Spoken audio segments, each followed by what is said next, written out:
más cuando es un emprendimiento familiar. Ahí es cuando realmente comienzan los problemas. Una estructura hablando también en visualizar a dónde queremos llegar. Siempre y cuando tengamos este tipo de facilidades con el banco, porque también esa es otra parte. A veces los mexicanos no estamos acostumbrados a cuidar nuestro historial crediticio. Y ahí es cuando los emprendedores se comienzan a desesperar.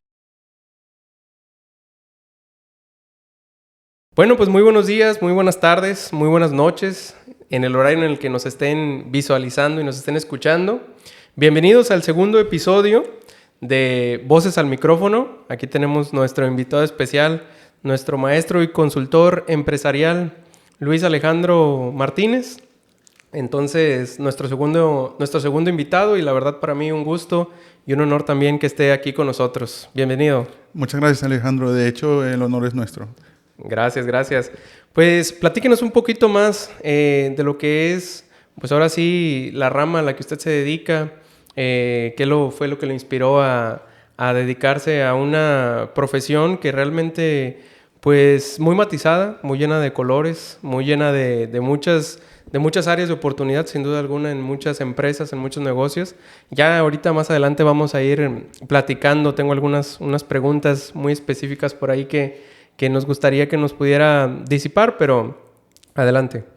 Bueno, principalmente yo cuando comencé a estudiar mi carrera y empecé a darme cuenta de todos los temas de que uno no se imagina que pasa, por ejemplo, cuando está en primaria, secundaria, y ahí fue donde se fue despertando un poco más lo que es mi sentido como emprendedor. Desde cuando yo estaba en bachillerato, me empezaba a dar cuenta de algunas cosas que yo observaba cuando iba a algunas empresas. Inmediatamente en mi cabeza comenzaban a circular ideas de decir, creo que si cambiarían eso y eso hoy, haría una diferencia. Creo que si de repente esta persona tuviera una actitud diferente, pudiera ser mucho mejor el trato que podríamos recibir. Cabe mencionar que en ese momento pues uno no tiene noción ni mucho menos entiende los conceptos que uno va adquiriendo a lo largo de la vida profesional, pero desde que yo me acuerdo siempre me ha llamado mucho la atención lo que es el ámbito empresarial. Mis padres también desde muy chiquitos, yo recuerdo que ellos tuvieron emprendimientos.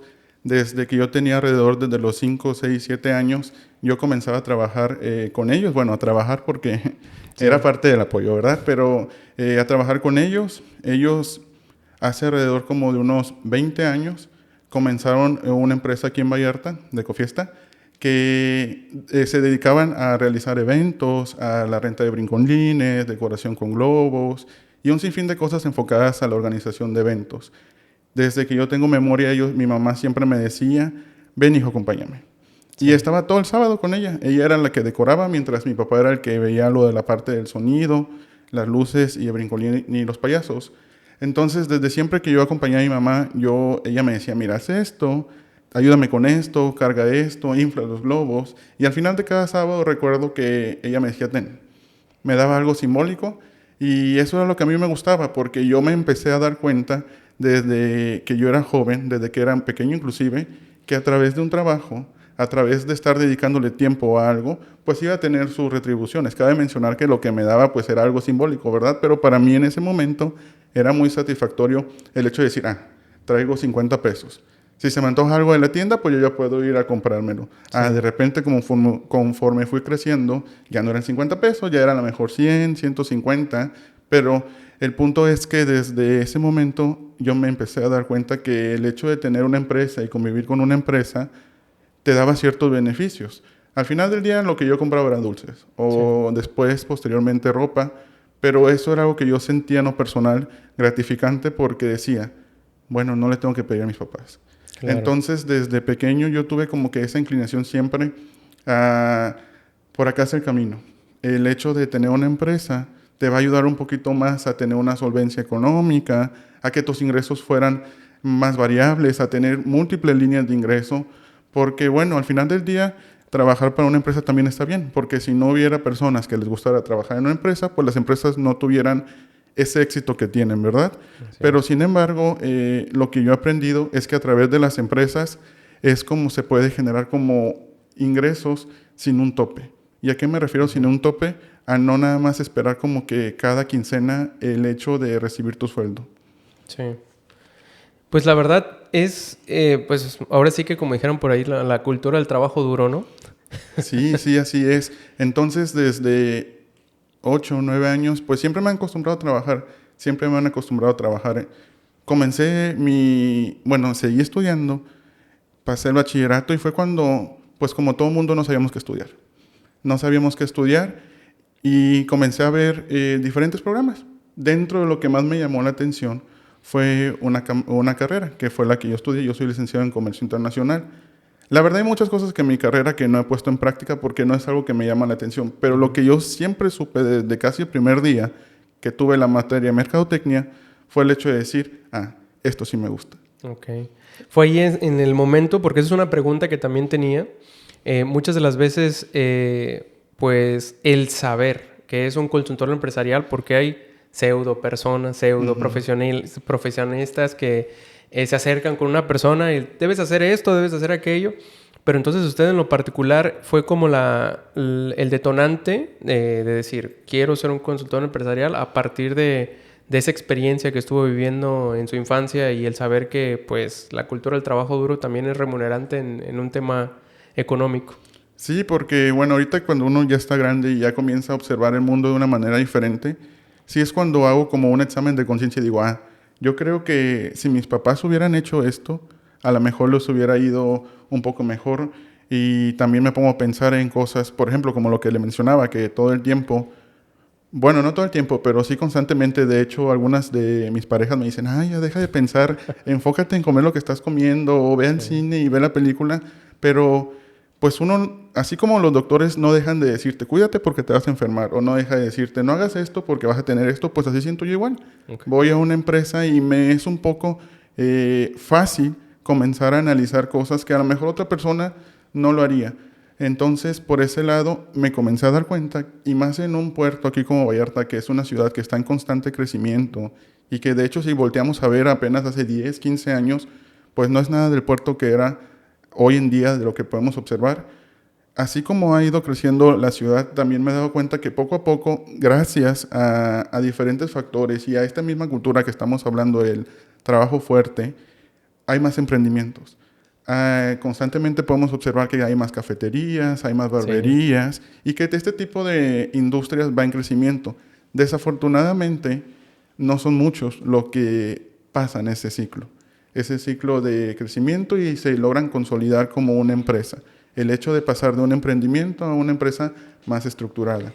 Que es justo una de las preguntas que también tengo para usted, que es ¿cuáles son o cuáles ha detectado, cuáles has visto que son esas áreas de oportunidad que los emprendedores descuidan y esa es la razón por la cual fallan esos emprendimientos o no lo pueden consolidar de una manera, pues ahora sí que continua, ¿no? Incluso pensar en la expansión, incluso pensar en una empresa sólida y consolidada. Yo creo que todo se resume a lo siguiente. Muchas veces las personas piensan que cuando queremos abrir un negocio o emprender, basta con tener un buen producto o con saber hacer algo bien. Es un decir nada más para poner una situación. Yo tengo una tía que hace una birria muy buena y de repente platico con ella y le digo, oye, ¿te parece si abrimos una taquería? Y abrimos tacos de birria. Entonces, el problema con eso es que parte de ser un emprendimiento no nada más es tener una buena idea, sino también pensar desde momentos muy tempranos a comenzar a darle una estructura. Una estructura hablando también en visualizar a dónde queremos llegar. Y hablamos de estructuras desde los perfiles de puesto, un organigrama, detallar cuáles son las responsabilidades y actividades de cada uno de los colaboradores, porque muchas de las cosas que comúnmente suceden cuando un emprendimiento va para abajo es que no se establecen responsabilidades, y más cuando es un emprendimiento familiar. Ahí es cuando realmente comienzan los problemas. Ojo, no digo que todos los emprendimientos familiares sean problemáticos. Hay muchos casos de éxito, inclusive aquí en Vallarta, que comenzaron siendo un emprendimiento familiar. La diferencia entre los que son exitosos a los que no lo son, yo creo, ante la experiencia y lo que he observado, es que los que son exitosos tallan una estructura. Es decir, tenemos esto, tenemos las responsabilidades, a ti te toca hacer esto porque tú no eres mi hermano. Aquí dentro tú eres el encargado de compras. A ti te toca hacer esto, aquí tú no eres mi esposa. Aquí tú eres la que llevas el marketing, las redes sociales. Una vez entendiendo esa parte, es mucho, mucho más fácil encontrar las áreas de oportunidad y atacarlas. Sin embargo, los otros emprendimientos, que son los que desafortunadamente son más aquí en Vallarta, son aquellos que no establecen los límites, no establecen el hecho de decir, a ver, aquí somos colaboradores, somos socios y acá somos familia, ¿no? Sino toman las cosas muy personales. Y aunado a eso, no hay una estructura jerárquica, no hay una estructura organizacional, pues es muy fácil que cuando hay algún problema todos se echen la bolita. Sí. Todos se echen la bolita. ¿Cuántas veces? La otra vez me tocó platicar inclusive con un alumno que me decía, profe, a ver, le voy a platicar esta situación y usted dígame qué hago. Y yo le dije, sí, lo escucho. Él me decía, no voy a decir nombres, ¿verdad? Pero él me decía que trabaja en una empresa que ya está posicionada aquí en Vallarta. Es una cafetería. Y dentro de ella, él había suscitado una situación el fin de semana pasado donde la pareja, o sea, la mamá y el papá, son los dueños de la cafetería. El papá le había dicho, para la siguiente semana, el lunes, por favor, llegas a las 6 de la tarde porque te queremos un poquito más temprano debido a la temporada que va a comenzar. Acto siguiente se encontró a la señora, o sea, a la esposa, 2 horas después y le dijo, no te preocupes, tú llegas a las 8, que es tu horario normal. No pasa nada, yo ya me anticipé algunas compras, yo ya hice esto, entonces no te necesitamos tan temprano. Imagínese, profe. Yo dormido en mi casa a las 6 de la mañana, me llama esta persona, mi jefe, y me dice, oye, ¿dónde estás? Mira, ya te estamos esperando. Todas las actividades que te habían dicho, pues ahorita no sé a quién dárselas porque ya había contado contigo. Y pues obviamente, pues imagínese, yo 6, 5 de la mañana a punto de levantarme, me levantan con una llamada de mi jefe molesto y más sobre algo que ya me había dicho su esposa que no hiciera, que porque ya se habían puesto de acuerdo, pues usted dígame, profe, ¿qué hago? Y pues así como ese tipo de situaciones, créanme, hay muchísimas, donde hay una duplicidad de mando, donde las personas comienzan a decir, tú haces esto, pero luego llega otro miembro de la familia y te dice inclusive que hagas lo contrario. Y ahí es cuando suceden este tipo de casos donde los mismos colaboradores no saben a quién hacer caso, no saben qué decisión tomar, porque al final del día, cualquier decisión que tomen iba a representar algo negativo para ellos y para la empresa. Sin duda alguna. Y por ejemplo, en este tema que ahorita nos estamos enfocando que sale a colación el tema familiar de la empresa, ¿cuál sería, existen algún curso, existen capacitaciones, existen talleres que ellos deben de tomar? ¿Cuáles son? Porque sin duda alguna, pues la mayoría de las empresas, se puede decir al inicio, son familiares, ¿no? Porque por ejemplo ayer me estoy recordando también a la invitada que tuvimos el episodio anterior, que al inicio fue muy complicado para ella porque pues no tienes el recurso para delegárselo al contador, al de marketing, al de la paquetería, al que está en mostrador, y pues echó mano de las personas que están dentro de su familia, ¿no? Pues ya no le ayudan, ya son personas que ya están, bueno, ella ya se hace responsable de toda esa parte, pero ¿cómo puede entender esa empresa familiar o ese sector familiar que está ofreciendo al mercado que pues evidentemente pues una cosa es la empresa y otra cosa es la casa, ¿no? Sí, de hecho, fíjate, esa es una muy buena pregunta porque como te decía en la pregunta pasada, mucho del malentender y el mal hacer de estos emprendedores es el hecho de pensar que solamente con hacer algo bien te garantiza el éxito. Pero sin embargo, la mayoría de las áreas de oportunidad dentro de una empresa, me atrevo a decir que un 90-95% de estas áreas de oportunidad se solucionan con una palabra, que es capacitación. Por parte del organismo público del gobierno, hay algunas instituciones, aquí en Vallarta, por ejemplo, el CECATI ofrece un sinfín de cursos que si bien no son gratuitos, la remuneración económica que ellos piden es muy simbólica. Y estos cursos, la mayoría de ellos están enfocados a empresarios, a microempresarios, y dentro de ese enfoque, algunos van destinados a eso, al emprendurismo dentro de la familia. ¿Por qué? Porque esto lo hacen a raíz de entender, como acabas de mencionar, que casi todos los emprendedurismos vienen por parte de una familia, porque desafortunadamente a veces no tenemos los recursos económicos para decir, yo empiezo solo. Sí. O a veces no conocemos a personas adecuadas que puedan formar una sociedad y que tengan el mismo objetivo. Lo más fácil de pensar siempre es en reunirte con la familia. Al final del día tu núcleo familiar pues casi siempre ha estado toda tu vida, entonces por eso es lo primero que se viene a la mente.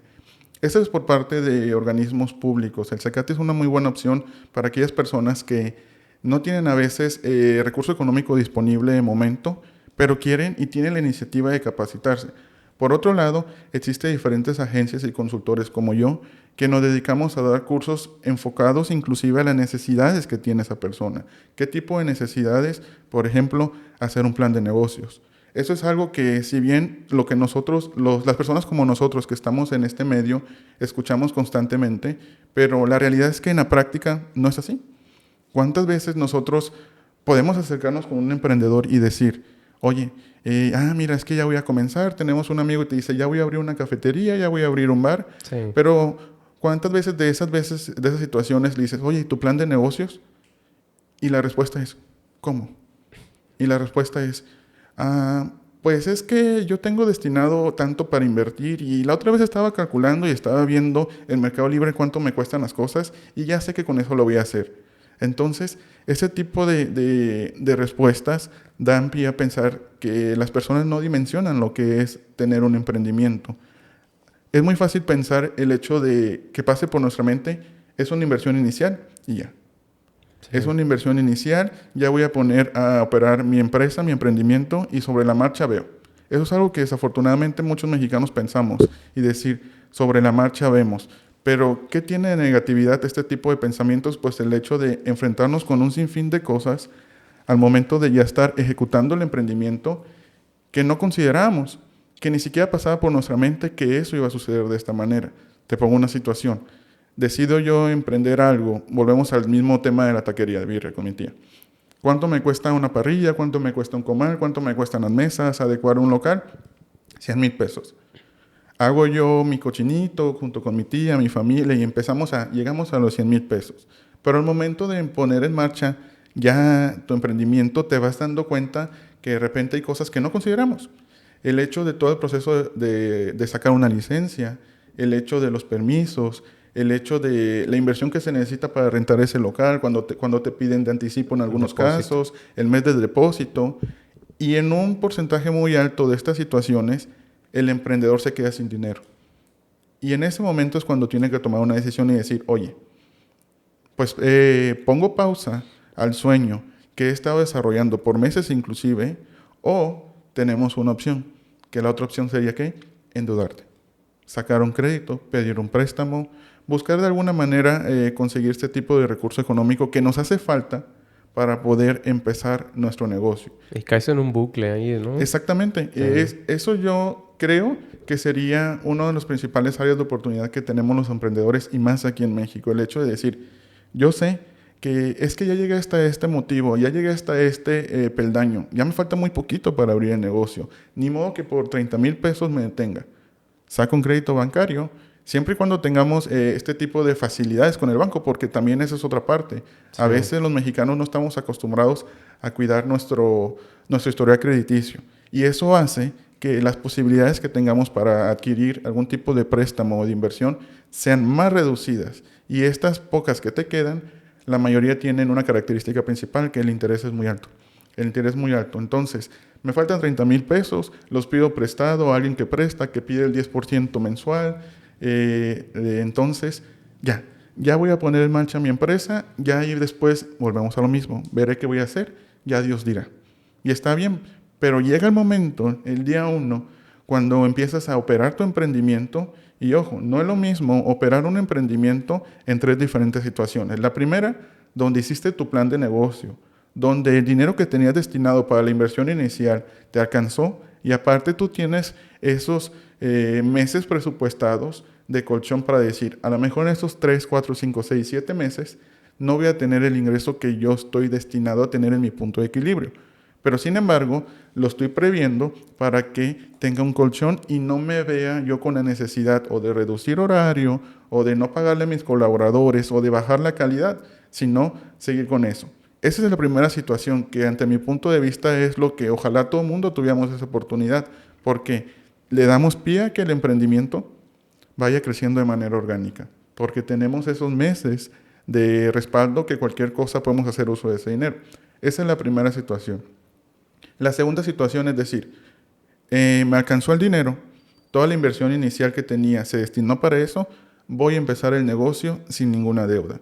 No voy a tener deudas, que de hecho es algo que se aplaude, pero sin embargo, el hecho de no tener deudas y que tengas al día tus ingresos, también representa que a corto plazo un emprendedor siempre esté pensando en, es que ahora no vendí, ahora no vinieron clientes, ahora vendí muy poco, porque el hecho de que tú emprendas no significa, y más cuando, como lo que mencionaba hace rato, cuando la cultura mexicana no está organizada y no tiene esa tendencia a tener una administración financiera sana de pequeño, pues los emprendedores no inician sus emprendimientos sin deudas. Uno tiene sus deudas personales que están transcurriendo.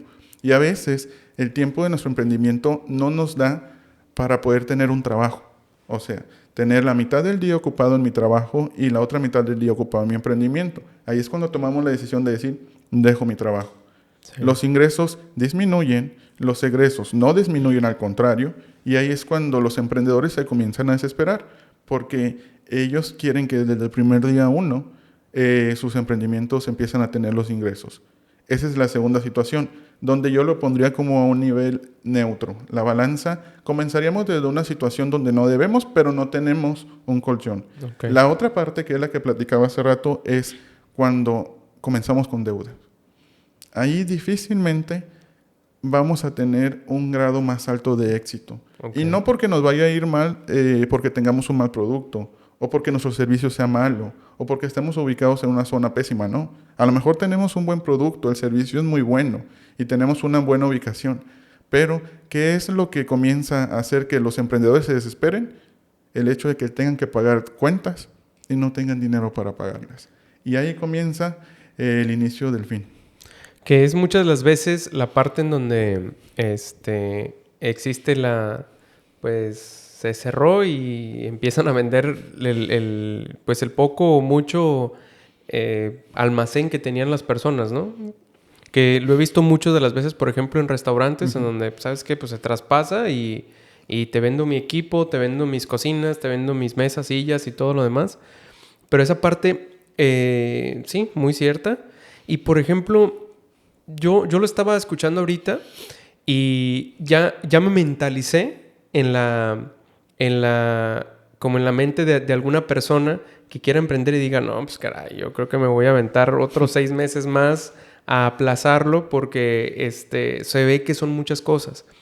Pero si existe una persona que de alguna manera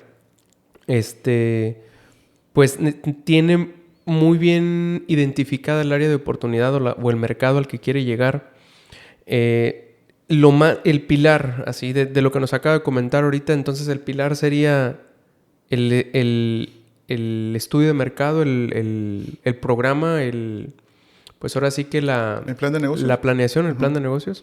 Sí, bueno, yo considero que eso es como el pilar para empezar a comenzar bien.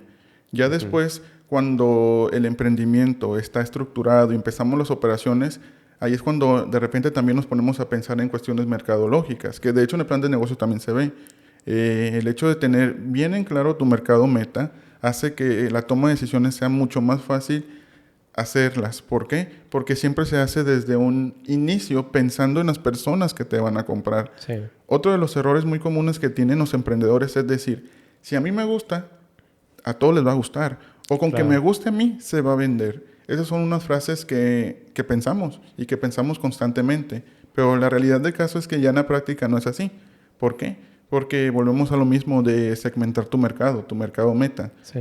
Si tú sales y empiezas a vender un producto que no sabes quién te lo va a comprar o no sabes a quién se lo vas a dirigir, comienzas a tomar una serie de decisiones que te conlleva inclusive a gastar más, que las inversiones no terminen siendo redituables. Y fíjese, profesor, que ahorita justamente con eso que está comentando, quiero que sepa aquí la audiencia también que es algo muy importante, que pues este podcast planeándose lleva 2 años. 2 años, entonces, de planeación, de análisis, de estructura, y pudiera uno pensar que queríamos avanzar muy rápido, pero pues el tiempo es el tiempo que se llevó estructurar, planear su registro de marca, por si quieren buscar la marca de Voces al Micrófono, está registrada. Entonces, Son cosas que al inicio uno da o pasa por alto, pero sin embargo se necesitan. Entonces es bueno considerarlas. Y me hace mucho match con la siguiente pregunta que le quiero hacer, que es, ¿cuáles son las tendencias que usted identifica, las tendencias empresariales que están próximas a unos 5 años más? Las tendencias en qué aspecto, por ejemplo, en lo que yo considero que son las industrias que van a tener un poco más de pico en demanda. Sí, porque pues ahorita vemos el tema de que, por ejemplo, con lo que usted está comentando ahorita, ¿no? Si a mí me gusta, a las demás personas también le van a gustar. O pues yo tengo muy bien identificado, muy bien mapeado este mercado, pero a lo mejor es un nicho muy pequeñito. O sea, realmente no va a dar como para que tú puedas expandirte o poderlo crecer o poder generar empleos. ¿Por qué no? Pero en un mapa o pues en un espectro así general de una economía global, pues de cómo estamos ahorita con nuestros vecinos de Estados Unidos también, sí es una pregunta que tenía que quería hacerle. ¿Cuáles eran las tendencias empresariales que cree que dominarán el mercado dentro de 5 años? Bueno, de hecho, ya lo podemos observar. Ahora el mundo constantemente, los mercados globales, Estados Unidos, en China, antes nosotros pensábamos que para poder ser una potencia, para ser el dueño de todo el mundo, era necesario tener mucha capacidad de armamento o de milicia, pero la realidad es que hoy en día no es así. O aquel país que domine, que sea pionero en las inteligencias artificiales, en las innovaciones, esos son realmente aquellos países que van a ser punta de lanza. Por eso es que hoy por hoy hay tanta trifulca y hay tanto polarización en ese tema. El hecho de pensar, ¿qué es la inteligencia artificial? ¿Cómo puedo aplicarla? De repente, si yo necesito una, ¿dónde la adquiero? Y hay países, por ejemplo, de China, donde allá son punta de lanza, que aquí en esta parte del mundo nosotros no lo vemos porque bien que mal, ese tipo de polarización ya establecida por nuestro vecino es nada más enfocarnos en los que ellos tienen por ofrecernos, en lo que ellos hacen, en lo que toda la vida hemos estado acostumbrando a consumir. Respondiéndole un poquito más a su pregunta, yo creo que gracias a esta era que nos está tocando vivir a todos, que es el siguiente paso de la tecnología, la innovación, que es la inteligencia artificial, esto va a dar pie a que muchas herramientas estén al alcance de las personas, herramientas que de repente en un pasado, en primera no existían, y en segunda, cuando comenzaron a existir, eran muy costosas y nada más eran cerradas para un cierto grupo de personas que tenían acceso a ella. El hecho de que de repente en nuestra computadora tengamos acceso a una aplicación que muchas personas lo utilizan como buscador, pero sin embargo ChatGPT, Gemini, Gamma y todo este tipo de inteligencias no son buscadores. Hoy por hoy están desarrollándose constantemente para que funcionen como un rebotador de ideas. Es decir, yo tengo una estructura en mi mente, yo tengo una idea, tengo una estrategia. Bueno, si no tengo una persona con la cual pueda asesorarme o con la cual yo pueda rebotar la idea, eso es una muy buena opción de poder hacerlo. Escribiendo un prompt adecuado, escribiendo una buena instrucción, este tipo de inteligencias están diseñadas para esclarecer tus ideas. Al punto de que hoy por hoy tenemos las facilidades de generar más startups, cosas que en un pasado no era así. Todas las personas estaban acostumbrados al emprendimiento tradicional. Nunca nadie volteaba a ver a la innovación, a la tecnología. Teníamos ese mito de pensar que eso nada más era para personas sumamente especializadas o sumamente capacitadas y que solamente le entendían, pero la realidad es que hoy por hoy no. De repente, ¿cuántos casos de éxito no tenemos de empresas que comenzaron siendo startups y que hoy por hoy son un modelo de negocios eficientes y dueños de la industria? Tenemos el caso de Netflix, que todo el mundo conocemos, lo que pasó con Blockbuster, que en su momento nadie le apostó a ellos y pues no es difícil ver qué pasó con una y qué pasó con otra. Sí. Entonces yo creo que lo que sigue y lo que estamos viviendo hoy por hoy es el hecho de apostarle a la innovación y al hecho de desarrollar estas startups, todas aquellas empresas que tengan un enfoque en poder replicarse a través de un e-commerce, porque el e-commerce vino para quedarse. Entonces, aquellas personas que no se adaptan a la tecnología son personas que muy difícilmente van a estar en la vanguardia y que muy difícilmente van a poder tener este tipo de pensamientos o emprendimientos inclinados a la innovación. Bien dice el dicho, ¿no? Que no sobrevive el más fuerte, sino el que se sabe adaptar mejor a los cambios. Exactamente, así es. Y hoy por hoy, como lo repetía, afortunadamente tenemos en nuestros celulares. ¿Cuántas veces no gastamos o invertimos, dependiendo cómo lo utilicemos nuestro teléfono, 30,000, 35,000 pesos, que es lo que platicamos hace ratito? Sí. ¿Cuántos de esos 35,000 pesos les estás sacando de provecho en tu vida cotidiana? ¿Cuántos de esos 40,000 pesos te están sirviendo para traer más ingresos a tu vida? El hecho de que nada más a veces lo compramos sí, la foto bonita, sí, el video bonito, pero sin embargo, eso me atrevo a decir que no es ni el 5% del potencial que la mayoría de los celulares tenemos y que tenemos al alcance de nuestra mano. Muy bien. Entonces, justamente era algo que también quería plasmar aquí, que prácticamente el tema de la inteligencia artificial, pues es lo de hoy. No hay retroceso en ello, o sea, es de aquí en adelante. El tema de la inteligencia artificial está en absolutamente todo. De hecho, incluso hoy en la mañana estaba haciendo también unas consultas, verificando datos ahí con nuestra amiga la IA, ChatGPT. Y me salió un prompt en donde hasta me dio escalofríos, un script donde decía que ChatGPT me identificaba como una persona así, así, así, así, así, así, por todas las consultas o las preguntas o la investigación que en algún momento he realizado. Y digo, es una parte muy importante porque prácticamente hasta en un tema, lo he estado viendo hasta en un tema psicológico también entra, ¿no?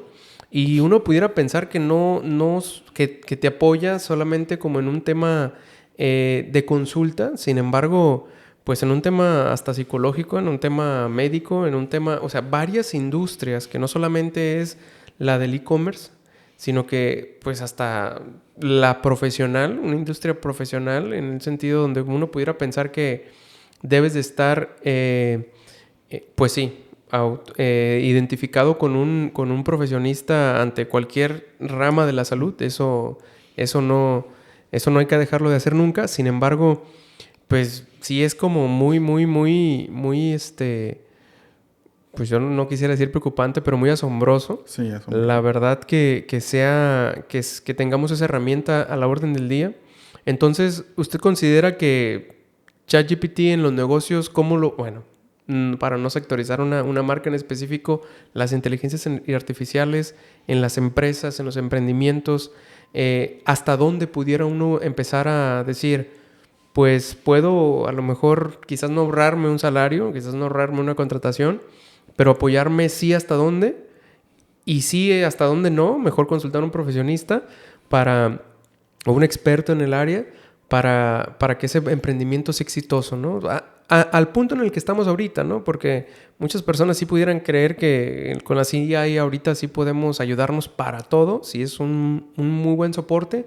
Sin embargo, hasta ahorita, ¿dónde lo pudiéramos involucrar? ¿Hasta dónde sí y hasta dónde no? Mira, esa es una pregunta que constantemente me hacen y que de hecho, pues yo me la hago en lo personal, a modo de un tipo de examen de introspectiva. Lo que yo considero que el margen, el límite que tiene las decisiones tomadas por IA es en el límite donde las decisiones involucren un tipo de cuestionamiento humano, donde el resultado de esas decisiones tenga como ejemplo, como una decisión donde se involucre algo más humano. Recordemos que las IAs hasta el momento no han generado un grado de conciencia entre distinguir, por ejemplo, lo que está bien y lo que está mal. Simplemente sí están programadas para no dar cierto tipo de respuestas, porque si tú le preguntas algo muy específico con el objetivo de que te dé una respuesta que pueda causar daño a alguien más, no te la va a dar. Pero sin embargo, si ves la manera de cómo preguntárselo de otra forma, puede ser que sí te la dé. Te pongo este ejemplo para darme a entender un poquito más. Yo creo Okay. que el límite para poder apoyarnos es en eso, en cuestiones humanas. Regresando un poquito a lo que me preguntabas también, pues sí, literal en todas las industrias se puede hacer uso de este tipo de tecnología. ¿Cuántas veces nosotros no preguntamos, vemos una página web o estamos en Instagram y vemos un tipo de publicidad? Nos mandan a un chatbot, donde Sí. este chatbot ya literal ya te sacó información, tu correo, tu número, el por qué tú estás interesado en esa marca, y llega un momento en que ya generó un perfil de consumidor tan detallado que lo único que tienen que hacer las personas es, mira, ya necesita una atención más personalizada, esto es lo que él quiere, estas son sus necesidades, vas. Cosa que cuando ya llega la persona a atenderte, no llega desde cero, sino llega con una ventaja de entender cuáles son tus necesidades, de entender por qué estás solicitando ese tipo de información, y eso te ayuda a que las respuestas que tú les des sea enfocado a esa persona. Y pues esto termine en un grado más, en un porcentaje más alto que se dé una venta. Otra cosa que también, por ejemplo, y que de hecho todos los días los utilizamos en esta área que es la mercadológica, es en automatizar procesos. Cuestiones que antes nos tomaba tiempo en leer los datos, esta famosa data, pues la realidad es que la inteligencia artificial te ayuda a hacer interpretaciones de una manera mucho más eficiente y sobre todo mucho más rápida para poder inclusive darte cuenta si tu campaña sí tuvo el alcance que querías, pero que sí dentro de ese alcance llegó al público que tú querías que llegara. Sí entendemos que este tipo de redes sociales como Instagram, Facebook, todo lo que que se trabaja con Meta, sí te da la posibilidad de que tú lo segmentes, pero sin embargo, a través de interpretar los datos de cada campaña, apoyado con inteligencia artificial, tú te puedes dar cuenta un poco más de qué es lo que le está gustando a las personas, de qué tipo de publicación tuvo más impacto en la vida de tu consumidor. Al final del día, eso te va a hacer que en futuras campañas uno pueda escoger este tipo de elementos, este tipo de infraestructura y de estructura para que podamos hacer campañas que nos cuesten a lo mejor un poco menos, pero que puedan llegar a tener un alcance más significativo en la vida de nuestro mercado meta. Entonces, Sí. no, adelante, adelante. Gracias, gracias. Ahorita escuchando esa parte, ¿usted cree que de verdad existan industrias que desaparezcan por completo por el tema de la IA? Mire, a mí no me tocó vivir, ¿verdad? Bueno, sí me tocó vivir, pero estaba muy chiquito, no lo entendía. Sí. Pero todas estas personas, que no quiero decir que estén viejos, pero ya tienen más experiencia, que vivieron esta parte del Internet.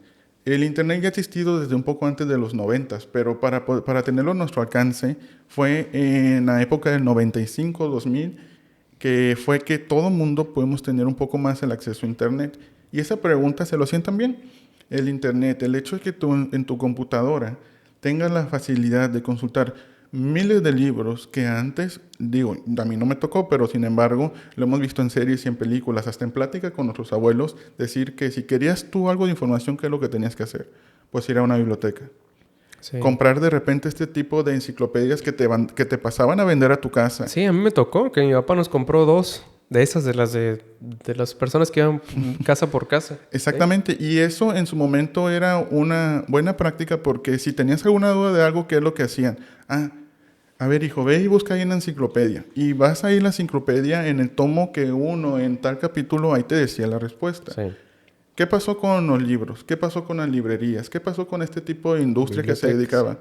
Tuvo que actualizarse y tuvo que innovar.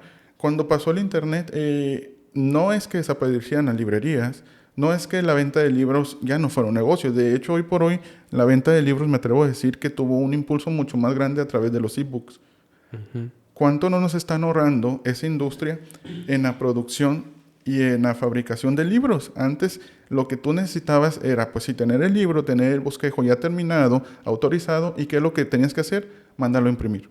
Miles, millones de ejemplares, donde muy probablemente algunos de esos miles de millones de ejemplares a lo mejor terminaban no vendiéndose. Y eso era un riesgo. Y eso representaba que ese proyecto, esa inversión, tuviera un incremento más alto de riesgo. Hoy por hoy, gracias al e-commerce, gracias a las nuevas tecnologías, gracias al Internet, pues podemos encontrar un sinfín de libros de manera digital, algunos gratis, ¿verdad? Pero otros no tanto, o otros no. Entonces, pagamos por ellos, y ¿qué es lo que hacen nada más? Nos dan apertura a poder descargarlos, nos envían algún link o nos comparten un archivo PDF o nos dan un link para algún tipo de aplicación que lea los ebooks y ya. Cosa que antes ese proceso era mucho más costoso y mucho más largo, hoy lo facilitó. Ahora con las inteligencias artificiales, ¿qué es lo que yo pienso? Yo pienso que aquellas personas o aquella industria que se vaya a quedar sin trabajo, que es lo que la mayoría de las personas tienen miedo, van a ser aquellas personas que no hagan de su trabajo algo más especializado a eso. Yo creo que al contrario, si las personas tenemos la mentalidad de decir, esto viene para quedarse y al contrario desaparecer, no, va a seguir incrementando conforme pase el tiempo, una vez entendiendo esa parte, decir, a ver, yo no voy a tener miedo a que ella me quite el trabajo. ¿Qué pasó de repente ahorita? Y es lo que está más de moda ahorita. ¿Qué está pasando con los guionistas, por ejemplo? Cuando hubo esta huelga. Definitivamente ahí sí fue un problema, porque personas que estaban acostumbradas a hacer este tipo de prácticas, a tener este tipo de profesiones, pues sí se vieron un poco amenazadas. Pero hoy por hoy, pues los guionistas, ¿qué es lo que están haciendo? Adaptando esa tecnología para, volvemos a lo mismo, para rebotar ideas. ¿Qué está pasando ahorita, por ejemplo, con los diseñadores gráficos? Sí. Eso también es un reto para ellos. ¿Por qué? Porque ahorita con un prompt, con una buena imagen y con una muy buena inteligencia artificial, tú puedes hacer la publicidad de tu negocio en línea a través de minutos. Más tarda en generar la imagen, la inteligencia, que lo que es la instrucción que tú le estás dando. Entonces, eso es algo que también le preocupa a toda la industria del diseño gráfico, pero sin embargo, también aquellas personas que se han sumado a la ola y que le han sacado provecho, los productos que entregan son productos de mucho más calidad y sobre todo entregan, por ejemplo, el branding de las marcas está siendo mayor. Están llegando a más consumidores y los consumidores están viendo más identificados con el branding de las empresas y todo este tipo de buenas estrategias está fundamentada de inteligencia artificial. Entonces, resumiendo un poquito mi pregunta, yo creo que no es que venga a quitarle trabajo a alguien, no es que venga a desaparecer industrias. Yo creo que si por resultado te quita trabajo, desaparece una industria, no es porque así fuera su naturaleza de venir a eliminar profesiones, sino a que aquellas personas que no se adaptan, pues son las que, lejos de sacarle provecho, lo vieron como una amenaza y no hicieron nada. Sí. Y fíjate que muchas de las veces, bueno, cuando empezaba este tema de la inteligencia artificial, se pensaba que los puestos de trabajo o las personas que se pudieran haber, pues ahora sí que sustituido de la manera más rápida, iban a ser las personas pues ahora sí que no tuvieran como una profesión, sino un oficio. Y fue totalmente todo lo contrario. Sí. Fueron las personas más profesionalizadas o que podían ejercer una profesión a través de internet, pues de documentos o de estar en línea, se pudiera decir así, que las personas que tuvieran un oficio como tal. Sí, bueno, es más o menos lo que te comentaba. Al final del día, por ejemplo, aquellas personas que son profesionistas, pues sí hacen como que trabajo muy especializado y enfocado porque al final del día para eso se prepararon toda su vida. Sí. Pero yo creo que en ellos está teniendo un poquito más de repercusión porque ellos no son la mano obrera. La mano obrera se sigue necesitando. Sí. Y la mano obrera sí está viéndose en algunos aspectos más innovadora, pero volvemos a lo mismo, solo es cuestión de adaptación. Pero yo creo que lejos de venir a restar, al final del día, todo está en la persona y en las ganas de querer sumarse a esta ola de innovación. Porque yo conozco muchos casos de éxito de personas que están constantemente capacitándose en este tipo de temas. Y al contrario, o sea, personas, volvemos al tema del diseño gráfico, personas que antes tenían la capacidad limitada de atender 5, 10, 15 clientes en un mes, su capacidad instalada aumentó. Porque muchos de los procesos que ellos antes hacían manualmente, ahora no. Tienen este tipo de amigo tecnológico que los apoya. Claro, sí. También otra parte muy importante que de hecho siempre lo comento en clase es que yo escucho a muchos, desafortunadamente, yo escucho a muchos colegas míos, profesores, que dicen, ay, no, es que esto nada más vino a hacer más flojo a los chicos. Ay, no, si de por sí copiaban y pegaban antes, ahora con esto, no. Mucha gente inservible se va a hacer. Y por un lado, eso puede ser que sí tengan algo de razón, pero al contrario de yo tener ese tipo de ideología, yo tengo la manera de pensar donde acerquemos a estas nuevas generaciones aún más a la inteligencia artificial, pero siempre concientizando que estas nuevas tecnologías no van a superar al criterio personal y humano de cada una de las personas. Sí. ¿Qué es lo que yo me encuentro? Dejo un trabajo donde a simple vista yo me doy cuenta que fue hecho totalmente con una IA, porque las personas que estamos acostumbrados a utilizar eso nos damos cuenta más fácil y de repente llegan 7, 8, 10 alumnos con las mismas respuestas, con la misma estructura, con el mismo diseño Y pues ahí es donde uno dice, no, esto es nada más copiaron y pegado, Sí. y pegaron, perdón. Pero hay otros que de repente te traen proyectos tan asombrosos donde si uno se acerca y le pregunta, oye, ¿utilizaste IA? Sí, sí lo utilicé, pero sin embargo, la IA no fue el resultado final. La IA fue parte del Apoyo. proceso a modo de apoyo donde su criterio, donde la manera de pensar que hasta ahora la IA no ha generado, que es la conciencia humana, ellos no lo dejaron de lado. Entonces, yo creo que esos buenos proyectos, tanto en el lado de lo profesional como en el lado estudiantil, muchos de esos buenos proyectos que están teniendo hoy en día las personas están impulsados por IA. Pero repito, no es el producto final, sino un Sí. apoyo. No, súper bien, súper bien. La verdad es de que sí, definitivamente viene a ser un apoyo y es un tema muy importante. O sea, no es un tema de que le podamos sacar la vuelta y decir, pues, sí, es algo nuevo que está saliendo. Si no, nos vamos a volver como Kodak, ¿no? Y vamos, Sí, exactamente. nos vamos a quedar ahí dormidos en nuestros laureles.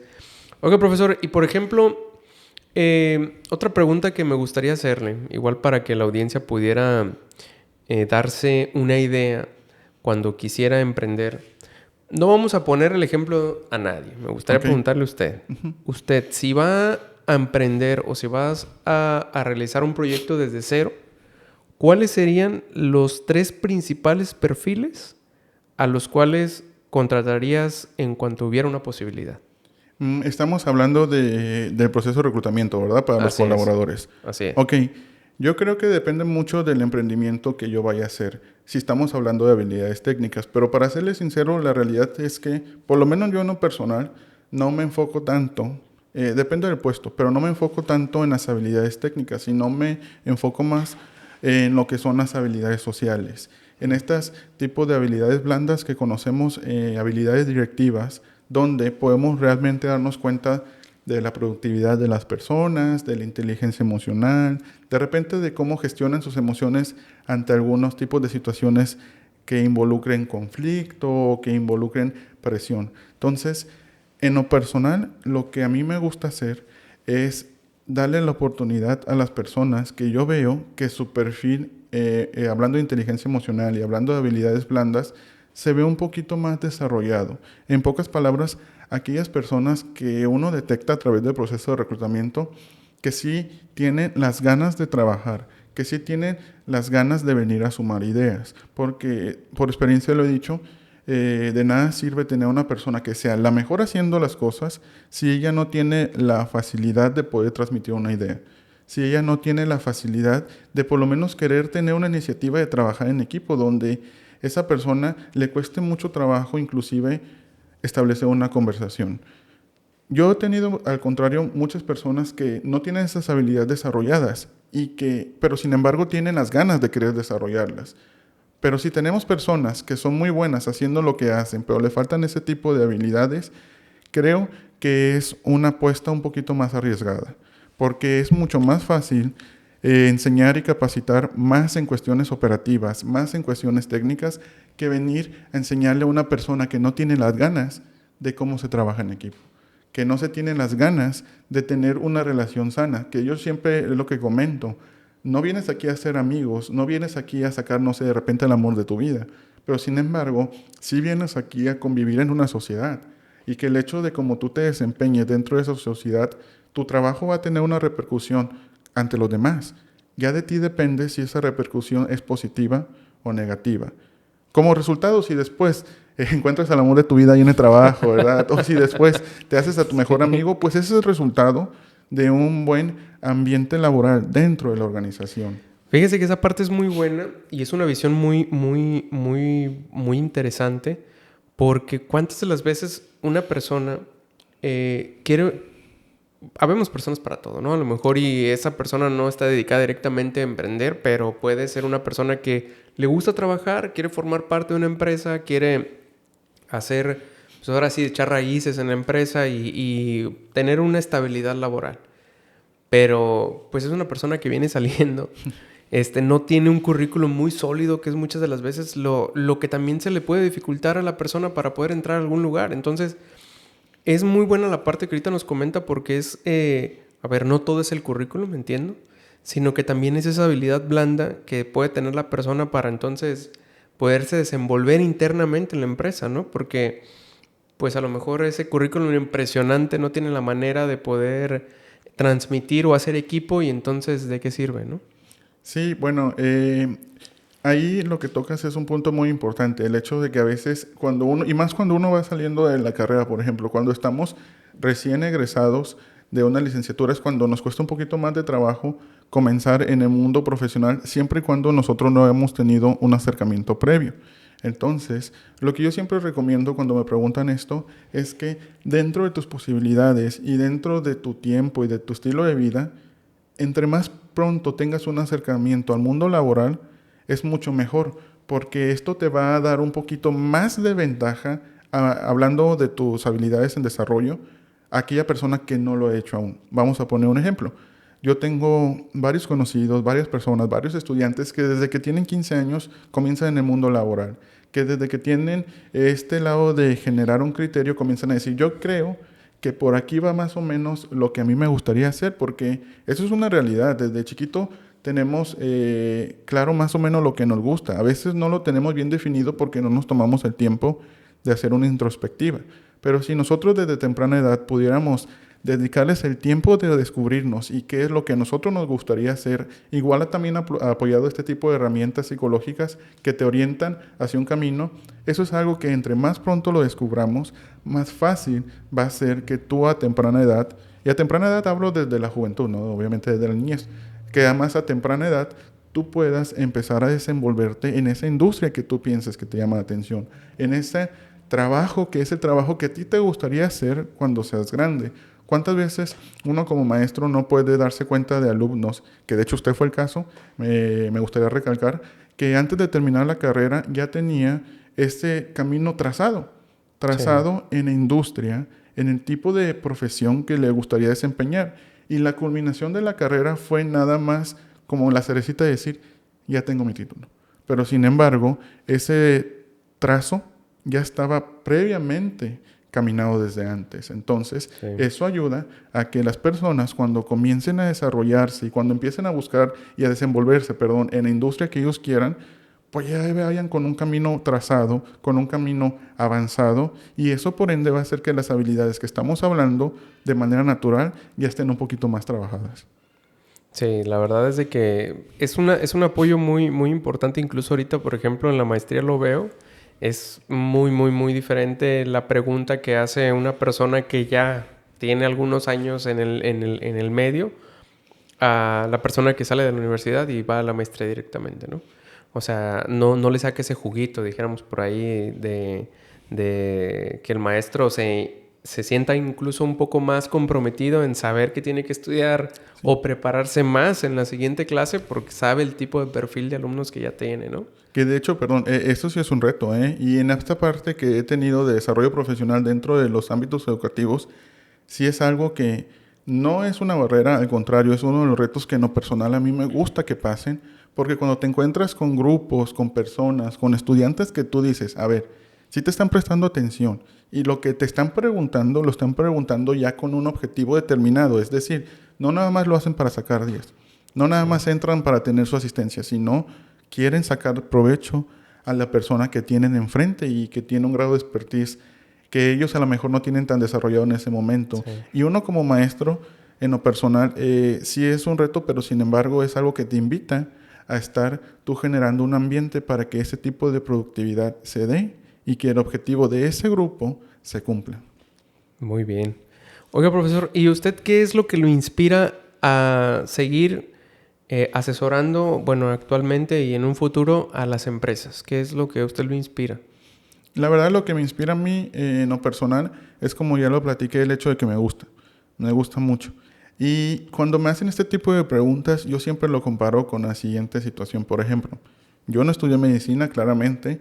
Conozco y tengo familiares que son muy buenos médicos y que de hecho se desenvuelven muy bien en este ámbito.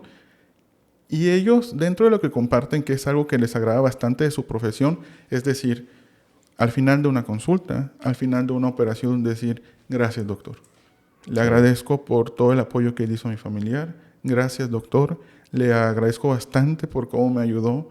Y esas gracias son los que ellos toman como impulso para decir, hice una mejor calidad de vida de mi paciente. Pacientes que a lo mejor venían con un padecimiento o una enfermedad que ellos mismos ya no tenían esas mismas ganas de vivir, esas mismas ganas de ser productivos. Cambiamos el chip, trabajamos juntos e hicimos que saliera otra persona diferente. Yo lo pongo esto como ejemplo para lo siguiente que voy a decir. Sí. Si bien yo no me dedico a curar enfermedades de personas, ni mucho menos operar, pues al final del día, cuando una organización está pasando por un momento difícil, se podría entender como que la organización tiene algún tipo de padecimiento, Así es. algún tipo de enfermedad, algún área de oportunidad que si bien a lo mejor no se ha detectado, sí se ha detectado o no se ha pensado cómo efectuar estrategias para que eso cambie. Pasa su tiempo, empieza a trabajar con los emprendedores, ves que los emprendedores también están haciendo la parte que les corresponde, porque por más que un consultor quiera hacer que la empresa mejore, pues una parte muy importante también son las decisiones que tomen los emprendedores. Pero si tu emprendedor que te está consultando también está formando un equipo contigo, al final del día tú ves esas mejorías en las empresas. Tú ves casos de empresas que tenían números rojos y que esos números rojos los tenía ya desde bastante tiempo, comienzan a llegar a tener y volver a encontrar su punto de equilibrio y posteriormente a empezar a tener este tipo de beneficios en la utilidad. Entonces, eso es algo que realmente a mí me gusta mucho. El hecho de que gracias a las cosas que yo sé y gracias a los conocimientos que he cultivado a lo largo de mi vida, yo pueda hacer un bien de esta manera a las personas que me buscan. Y muchas gracias. Y por ejemplo, me comentabas hace un momento de que tenías un proyecto. No sé si nos pudieras platicar un poquito más de él. Sí, pues bueno, hace ratito antes de estar al aire le estaba platicando. Estamos ya efectuando lo que es un laboratorio de mercadotecnia. Le llamamos laboratorio de mercadotecnia porque nosotros nos vamos a enfocar mucho en las estrategias de marketing, pero no nada más marketing digital, sino marketing tradicional. El año pasado, a finales de año, como por noviembre, tuve la oportunidad de asistir a un congreso a la Ciudad de México donde está enfocado exclusivamente a cuestiones mercadológicas.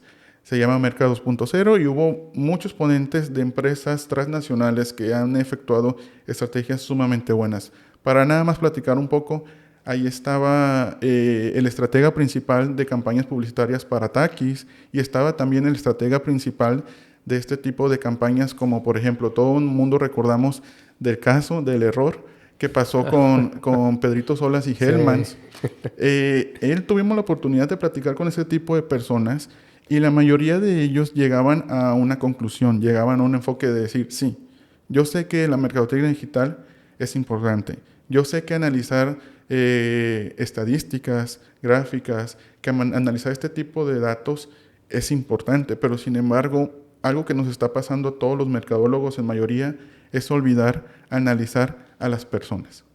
No nada más analizar la data, no nada más analizar este tipo de información, sino analizar a las personas, salir a la calle y darse cuenta cómo es que las personas están disfrutando mi producto, cómo es que de repente en mi restaurante, qué tipo de sensaciones está viviendo y qué tipo de experiencias estamos ofreciendo al cliente, no nada más en lo digital. Dentro de este proyecto, a mí me gustaría bastante acercarme con diferentes emprendedores que a veces entendemos que tenemos un problema, pero que no sabemos qué problema es.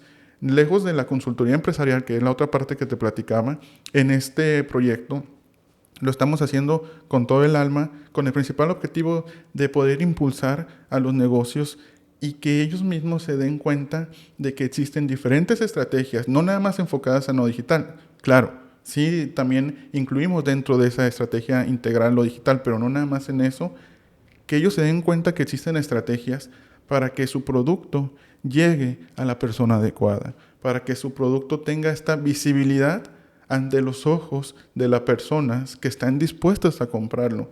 No es lo mismo tener un alcance de 1 millón de personas, donde dentro de ese 1 millón de personas el 2% es su mercado. Pues sí. Porque al final del día, de ese 1 millón de personas, ¿cuántos dentro del embudo de ventas van a terminar de prospectos a cliente? Entonces eso es algo también muy importante. Y pues bueno, al final del día eso es lo que a nosotros nos gustaría sumar a la sociedad, porque como bien te platicaba, algo que sí es de nuestro principal inspirador. Algo que sí nos motiva bastante y te lo digo aquí en confianza es el hecho de querer apoyar a las personas. Dejo de que obviamente pues todo trabajo profesional se merece una retribución económica. Dejando de lado eso, sí queremos nosotros acercarnos, porque nuestro principal mercado son los emprendedores, sí acercarnos a estas personas que de repente son muy buenas haciendo las cosas, que de repente sí tienen una estructura ya medianamente avanzada, pero cuando nos hablan de cuestiones de cómo vender, de cuestiones de, sí tengo una página en Facebook, pero volteas a ver la página y nada que ver con su identidad de marca, porque a veces ni siquiera tienen una identidad de marca. Ese tipo de personas, acercarnos con ellas y enfocarlas a que realmente su negocio puede tener mucho más retribuciones económicas de los que ellos están acostumbrados a tener o que aún no la tienen. No, hombre, pues si gustas compartirnos la dirección de tu oficina, los datos, la verdad sí sería algo muy bueno porque parte de lo que me estás comentando ahorita esa sensibilidad es muy importante, ¿no? Muchas de las veces porque digo, a mí me ha pasado, sin duda alguna, también muchas personas han de pasar por una situación muy similar, que es dónde me acerco, con quién me acerco y si verdaderamente lo que voy a recibir es algo a lo que sí fue, ahora sí que costo-beneficio, ¿no? Sí, bueno, hace ratito me mencionabas de este tipo de personas, de gurús del marketing, que este tipo de personas que inspiran y que te invitan a tener un estilo de vida que a través de un curso y 2 sencillas aplicaciones van a cambiarte tu vida de pensar como una persona mediocre a ser una persona millonaria, pues es que también este tipo de personas han hecho que el mercado que te estoy hablando, que son emprendedores que necesitan ayuda, también ya tengan mucha desconfianza. Sí. Y bueno, Vallarta no es la excepción. Hay algunas personas que muy probablemente la gente que ya hayan necesitado de este tipo de servicios, a lo mejor tuvieron la mala suerte de caer en este tipo de, pues no sé si llamarlo empresas o agencias, no lo sé, pero con este tipo de personas que lo único que hacen es querer que formas parte de algo o creer hacerte ver que ellos te van a llevar al camino del éxito, pero que ya al momento de demostrarlo con ingresos, con posicionamiento, con ventas, pues ahí es donde se quedan cortos, pues. Y eso es un reto porque desafortunadamente aquí en Vallarta, como todo en México, como en todo el mundo, abundan de esos, pues. Sí, sí, sí. Sí, que no vamos a decir nombres, No, pero... no, ¿para qué? Pero las personas saben, las personas saben. Pero el Carlos Muñoz está encabezando la lista. Exactamente. No, está muy bien. La verdad le agradezco mucho este espacio, en primer lugar. Y ya sea que en la parte de abajo aquí pongamos la dirección y el número de teléfono para las referencias de las personas que quieran un muy buen asesoramiento empresarial. Gracias. La verdad, súper recomendado el profesor. Entonces, ¿algo más, profesor, que tenga para compartirnos? No, pues algo más, lejos de compartir algo más, quisiera aprovechar para darte las gracias. La verdad, gracias. Y pues dentro de este proyecto que también estás realizando, pues desearte todo el éxito del mundo y pues agradecerte bastante este espacio, pues. Al final del día, aquí más en Vallarta son pocos los espacios que las personas, son pocos los espacios disponibles y que existen donde las personas pueden compartir este tipo de ideas. Sí existen muchos espacios, pero van enfocadas un poquito más al entretenimiento, al ocio. Entonces el hecho de venir y ver aquí el estudio tan bonito que tienes y todo eso, pues sí da como que esa alegría de saber, el objetivo de este proyecto es llegar a otras personas y me da mucha alegría saber que formo parte de ese objetivo ya. No, hombre, muchas gracias y la verdad por el tiempo, un honor ya en nuestro segundo episodio aquí de Voces al Micrófono y nos vamos a estar viendo muy pronto con más episodios. Muchas gracias. No, al contrario, gracias a ustedes. Gracias, hasta luego. Bye, bye.